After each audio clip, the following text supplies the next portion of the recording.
తెలంగాణ నుండి ఛత్తీస్గఢ్ సరిహద్దు కర్రెగుట్టలను పూర్తిగా హస్తగతం చేసుకున్న సిఆర్పీఎఫ్ భద్రతా బలగాలు. తెలంగాణ సరిహద్దులోని ములుగు జిల్లా వాజేడు మండలం మొరుమూరు వద్ద సిఆర్పీఎఫ్ బేస్ క్యాంపు ఏర్పాటు. నూతనంగా ఏర్పాటు చేసిన సిఆర్పీఎఫ్ 39వ బెటాలియన్ ను ప్రారంభించిన CRPF IGT Trivikram IPS. CRPF IGT Trivikram comments. కర్రెగుట్టలపై అతి తక్కువ కాలంలో పట్టు సాధించాం. ఈ ప్రాంతాన్ని సేఫ్ ప్లేస్ గా తీర్చిదిద్దుతాం. త్వరలో కర్రెగుట్టలపైకి రోడ్వేవ్ ఏర్పాటు చేస్తాం. పైన కూడా సిఆర్పీఎఫ్ క్యాంపు ఏర్పాటు చేస్తాం. ప్రజలు స్వేచ్ఛగా తిరిగే విధంగా తయారు చేస్తాం. ఇక్కడి ప్రజల అభివృద్ధికి అవసరమైన అన్ని వసతులు కల్పిస్తామని ఐజీ త్రివిక్రమ్ సిఆర్పీఎఫ్ అన్నారు.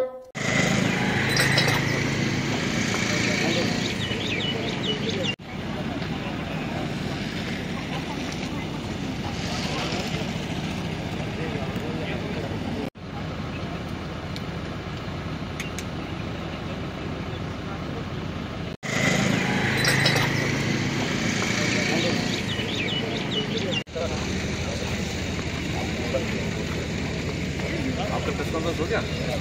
क्या